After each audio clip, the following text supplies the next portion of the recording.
Fubz. I'm from Beautiful Decay, magazine, apparel line, based out of Los Angeles and New York City, bi-coastal, fully.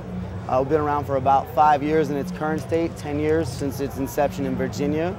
And in those years, we featured upcoming artists across the board, many of mediums, many of different things such as painting and graphic design, photography. We've put people's careers on that are now superstars.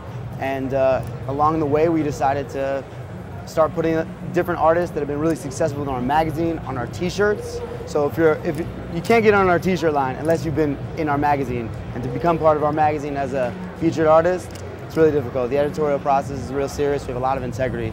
Our brand is incredibly it's about brand integrity. It's about keeping art in its truest form. And so when the last 2-3 seasons, we started to transfer some of the art from our book into our t-shirts, and it's been incredibly successful. Wow, you're putting me on the ice right here. Honestly, I think everything's real oversaturated. I think the internet has destroyed regional culture, and we'll see. I think there's gonna be a fallout. I don't know how, I don't know who's falling out, but I honestly believe that the fact that most of this stuff we've seen here has been on blogs already. And maybe everybody that's coming through seen it like 3-4 weeks ago. That's not the way it's supposed to be. You're supposed to feature, you're supposed to show up with something brand new no one's seen. You go to different cities throughout our wonderful country now, and everybody looks the same. And everybody looks like they came out of one boutique or the other.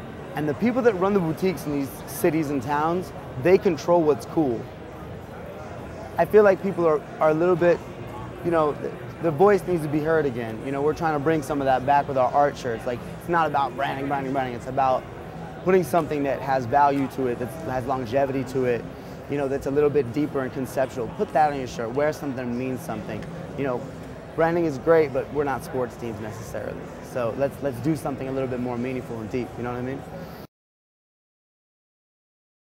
Well, see, it's different because we started doing trade shows sheerly as a magazine, because the magazine's been around longer than the clothing line, and we've been doing the trade shows as a magazine. So we knew the trade shows, we knew how to work them. It was only a matter of time when we started the line that we were friends with Agenda for a long time, and they repped our stuff. So we showed with them first, and then we started to get bigger with the line. We were like, I think it's time for us to get a booth and try to do it. We worked the pool show as well, and we worked the magic show. We've always worked the pool show. They're great, you know, for what we do, and we go out there and we sell, and we set it up, and we do Agenda, and it pretty much came down to we knew how the shows worked. We understood the importance of meeting the buyers, and everybody comes to one place, be it San Diego for Agenda, Vegas for Magic. You know, they come here, so you have the chance of meeting the buyers as opposed to going to hunt them down and sending line sheets out and all that. It's a good central place, you know? Does it make or break a company? No. Can you do it without the trade shows? Maybe, but you know, you're not gonna have the success in the same amount of time. But then again, it really comes down to, in all honesty, how good your line is. If your line is trash, you're not selling anything. So come correct or don't come at all. You know, that's pretty much what it comes down to, is like, really think about what you're doing, think about who your audience is, think about who your market is, and go make it happen. One of the biggest things we've done is work with Ayakato. This is an Ayakato t-shirt. And she does an amazing, like, Japanese-based image. She's from Japan. So it's stuff of this nature. And, you know, all detail work, a lot of like flowers and like dripping and whatnot. This has been something that we put on the back cover of our issue this time around, you know, to promote the line and whatnot.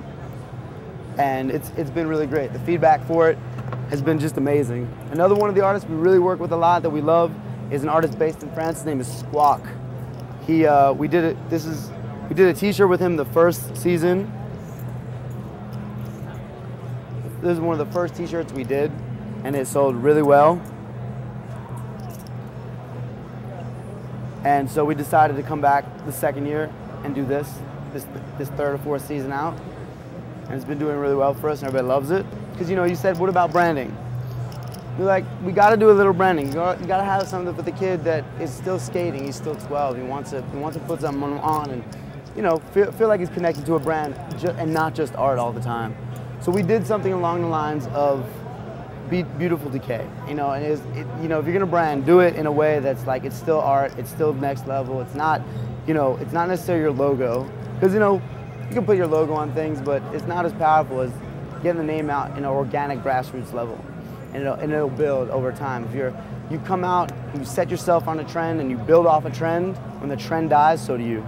So we refuse to build in a trend. I'd rather build organically for 15, 20 years correctly and be very successful in the end than building on a trend for 5 and being successful for 5 minutes. So it's all about longevity and, you know, being consistent and having quality and like really soft goods that are real quality, not just you know, water-based things, no plastisols, none of that.